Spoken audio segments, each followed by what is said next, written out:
Did you know that the word Bible comes from a Greek word, biblos, which basically means books? I know you know that there are 66 books in the Bible, 39 in the Old Testament and 27 in the New Testament.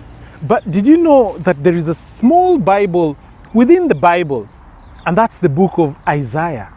You know, Isaiah has got 66 chapters, and the first 39 chapters speaks about the history of the Israelites, and the remaining 27 chapters speaks about God's promise to the Israelites. Well, now you know. Don't be a careless Bible reader, because you'll end up being a careless Christian. But if you dig a little bit deeper, you'll remain rooted, because now you know. Well, welcome to the Bible in 3D. Welcome to the Bible in 3D. This is basically a program whereby I tell stories in such a way that you can be able to see and relate to them in my own personal way. And the main reason and purpose of me doing this is just for you to be able to go back to scriptures and be able to look at those stories in an enlightened manner. I hope you shall be touched by the story that I'm going to do. And without much ado, let's roll in and get started. Oh, na na na na na, na na na na na, yeah, na na na. Though I speak the tongues of man and even tongues of angels, and have no love, I'm nothing but a sounding cymbal.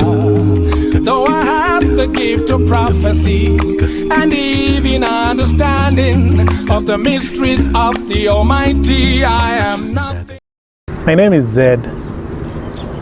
It's been 5 years, 3 months, and 6 days. Yes, I count every single day, because that's all that I'm left to do, counting the days as I wait for the day that I shall be able to die. I've accepted my predicament. I prepared my bed, and now I must lay on it. Don't feel sorry or pity for me, because I consider myself more of worth dead than alive. In my current status, I am more of a burden than an asset to the society. I know what's going through your mind. Have I always been like this? Desperate, despairing? No. A couple years back, I was vibrant, energetic, strong, until I chose a wrong path that led me to my current situation. Let me just take you back to where it all began. You see, I was born in Gennesaret. Then later, I moved to Capernaum, which is a vibrant town that borders the ocean. We had a small family business that was really progressing quite well. In fact, it grew in leaps and bounds, not only to provide, but also to give us a comfortable life as a family. I had a very good business acumen and skills, and was able to make this business even more prosperous, to the level that soon we started having a luxurious kind of life. And before knowing it, I started becoming extravagant. I began adoring the power of money and what it gave, the kind of status that it had elevated me in society, other than looking for money for what it was. And soon I started involving and engaging myself in vices simply because I could be able to afford them. No wonder I got the name of the man who used to bring the house down.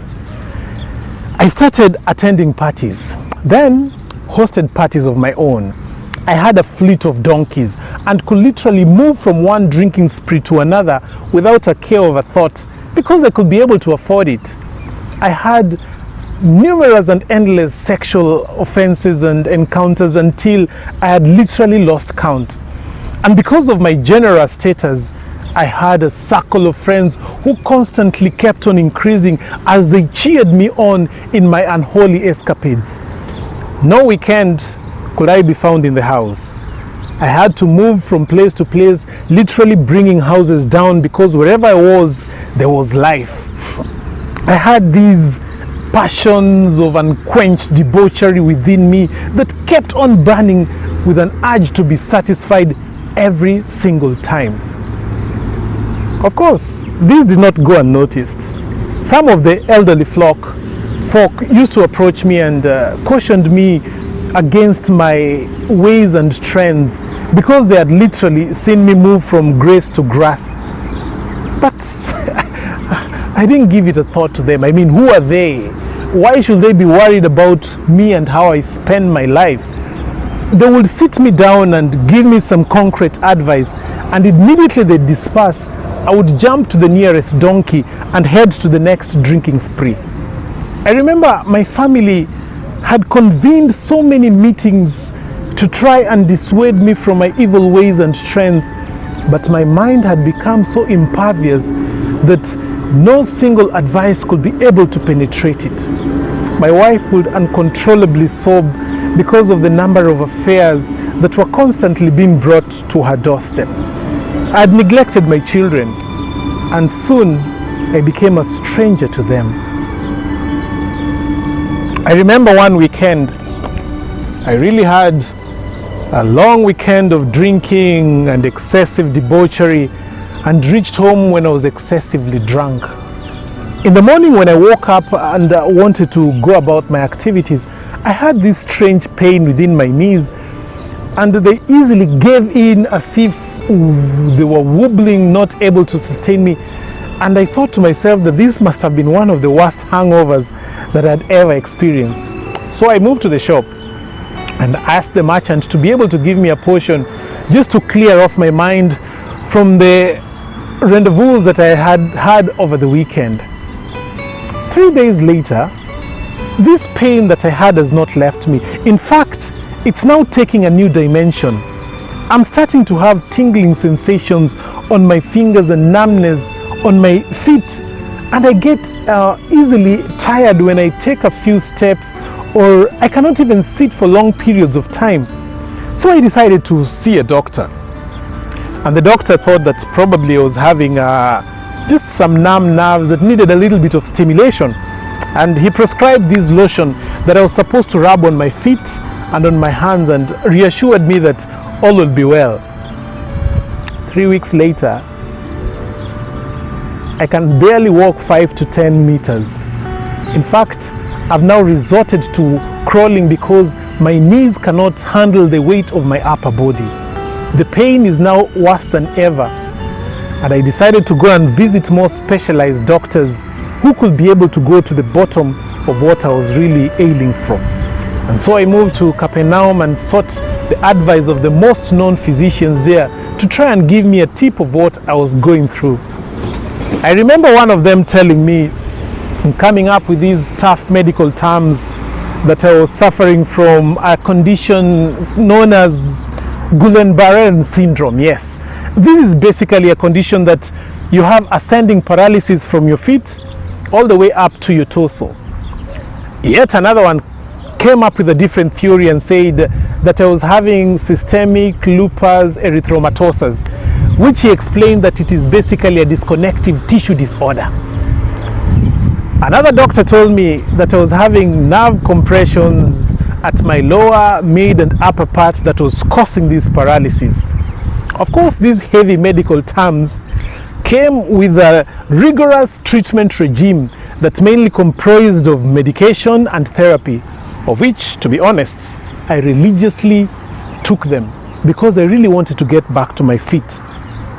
I shouldn't mention to you the amount of expenses that I went through, and soon my finances started becoming depleted. I was really helpless and hopeless because all the remedies and the prescriptions these doctors had prescribed led to nothingness. I jumped from one doctor to another, from one physician to another, and all they came up with was a list of possibilities, but nothing tangible that will alleviate me from my current condition. I was sick.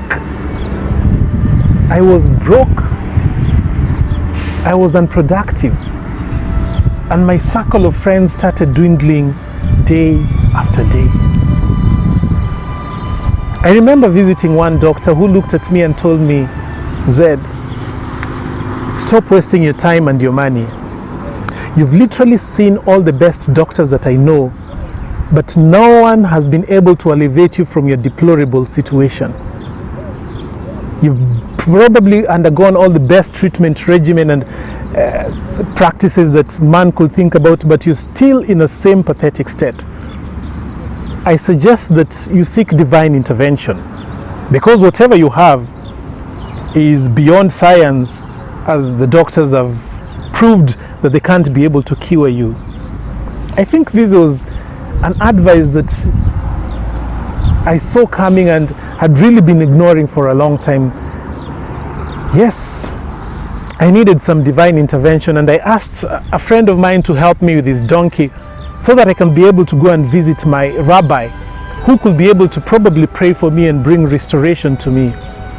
I hopped onto the donkey and went and saw him, and he carefully and meticulously examined me from my head to my toe, retreated to his chamber, and when he came back, he put the last nail on the coffin and told me, "You're suffering from paralytic,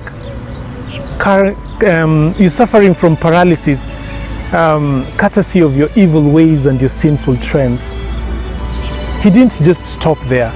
He moved to the synagogue, the inner court, and the outer court, and announced that Zed, son of Aram, is hereby pronounced to be a paralytic, and therefore he is unclean.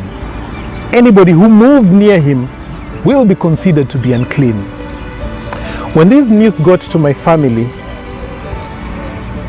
they decided to take me to this shack where I am currently, provided a few provisions of food, clothes, some water, and a place to lie on, because we both knew that I'll not last long. I profusely asked my wife and my children to forgive me, because I had neglected them and I had obstructed every single channel that they had used to try and bring sanity to me. Hearing of a paralytic is one thing. Living as one is totally a different story. Let me try and paint a picture of what I go through. I told you first that the pain started with my knee, and soon my feet became paralyzed and I couldn't even lift them up. The movements that I had with my hands that I could be able to give gestures and motion also soon disappeared, and all that I could do was shrug my shoulders up and down. This was just to give some temporary relief to my back.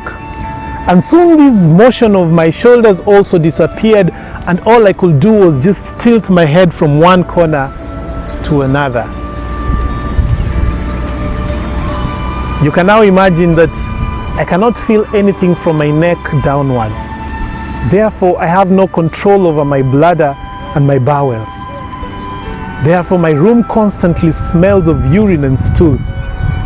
I don't have the luxury of turning from one side to another, and because of that I've got wounds that come all the way from the back of my head to the sole of my feet.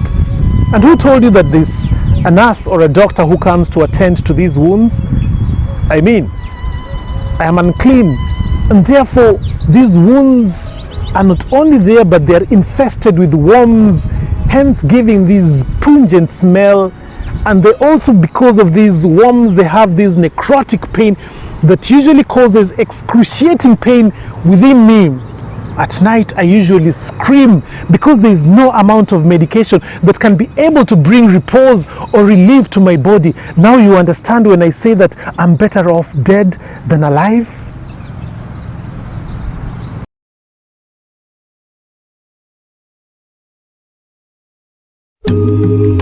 Oh, na na na na na, na na na na na, yeah, na na na. Though I speak the tongues of man and even of angels and have no love, I'm nothing but a sounding cymbal. Though I have the gift of prophecy and even understanding of the mysteries of the Almighty, I am nothing without love. Without love, the world would not go round and round. But God is love, He makes the world go round. Without love, the world would not go round and round. But God is love, He makes the world go round. You see, the devil is a